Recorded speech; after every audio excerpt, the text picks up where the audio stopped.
Hi there, this is John Wilkinson again from History Made Easier, with a presentation that aims to set the context of war to Weimar Germany. And it's a critically important context.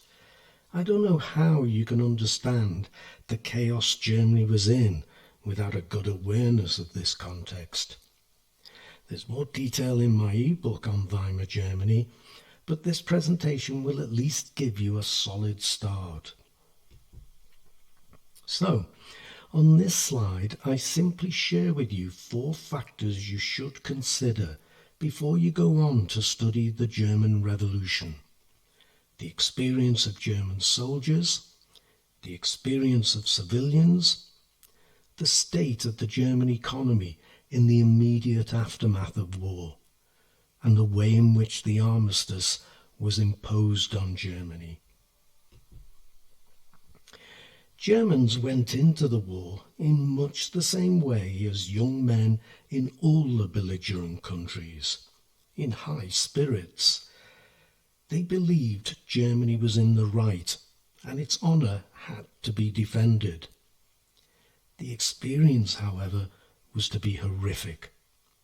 The mud of the trenches, artillery bombardments, gas attacks, and the mass assaults in the face of machine gun fire, seeing the death of comrades in 1,001 horrendous ways. This was the reality for Germans, just as it was for the British and the French. German towns and cities faced their own reality as the British naval blockade made their lives increasingly more miserable as each year passed. Food supplies were badly affected, and rationing was introduced as early as January 1915. The picture on this slide is of a bread queue. Coal was also in short supply, and as coal was used to produce both gas and electricity, there were frequent drops in power, or else complete power cuts. This meant that in the long winter nights, Germans literally lived in the dark, unable to cook food and unable to keep themselves warm. And with winter temperatures in Germany frequently falling below freezing, this was more than uncomfortable, it was life-threatening. At the end of the war, the Germans estimated that 763,000 civilian lives were lost due to the British blockade. This was revised down to 424,000 by a study in 1928, but it was still a high figure. And on top of that number, the same study thought that 209,000 lives were lost to the Spanish flu, and that the war had an effect on the numbers who succumbed to the flu virus cannot be doubted, even if it cannot be calculated either. Politically, the elites were always in charge. In the years leading up to World War I, it was the Kaiser Wilhelm II and his close advisors that made policy in Germany. The Reichstag struggled to assert itself on the Kaiser. It had no say in choosing government ministers, nor on foreign affairs, nor on military matters. And since the summer of 1916, Germany had been under a virtual military dictatorship, as the military took control of the entire war effort, which meant controlling civilian life too. Still, there were food riots in more than 30 German cities. At the end of June 1916, there was a 3-day strike with 55,000 German workers taking part.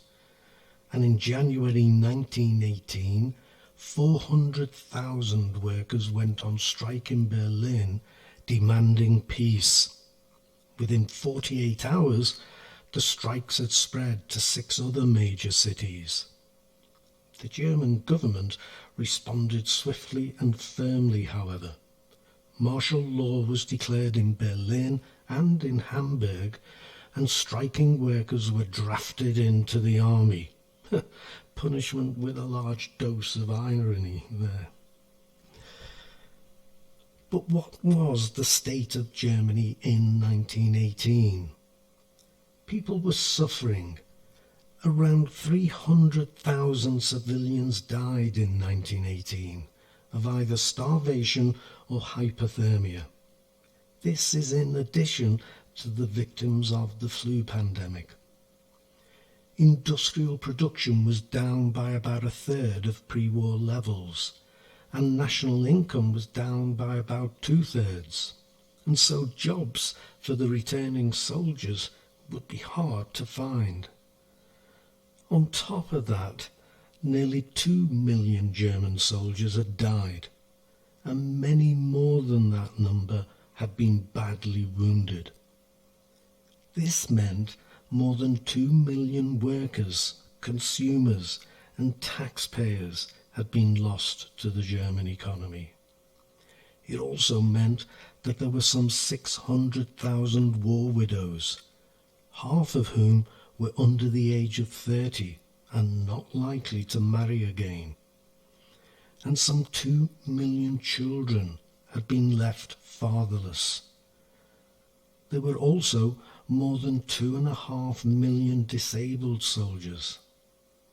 All this meant that in the immediate post-war years, the state was spending about a third of its overall budget on war pensions of one kind or another. Germany was divided too.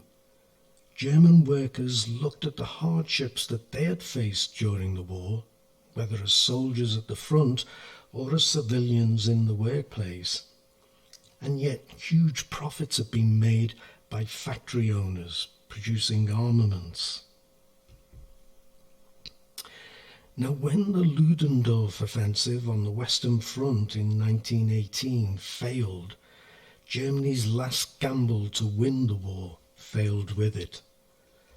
Ludendorff, Hindenburg, and the Kaiser all knew this, but they wanted to try and maintain a strong position on the battlefield, or else the peace terms would likely be extremely harsh. But each day the Germans were being pushed back. More lives were lost. And they had another problem. They wanted to negotiate with America, not Britain or France. But President Wilson would not negotiate with the Kaiser or the military. Wilson insisted that Germany be made more democratic before peace negotiations could begin.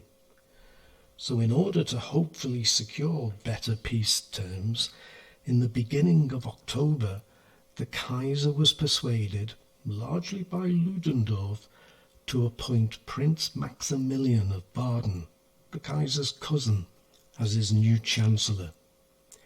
In this way, even though only for a very brief period, Germany became a constitutional monarchy, and at the same time a parliamentary democracy, with the Chancellor and his government responsible to the Reichstag, not the Kaiser.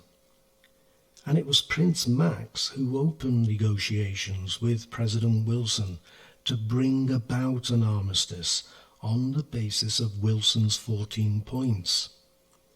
For Ludendorff and others from the traditional elite, whose thoughts were already turning to the issue of blame for Germany's defeat, if politicians were responsible for the terms of an armistice and ultimately the peace settlement, then the military elite wouldn't be. The myth of the stab in the back was already being hatched. America, however, was still not going to negotiate. Germany would have to negotiate with Britain and France, and their conditions would be harsh.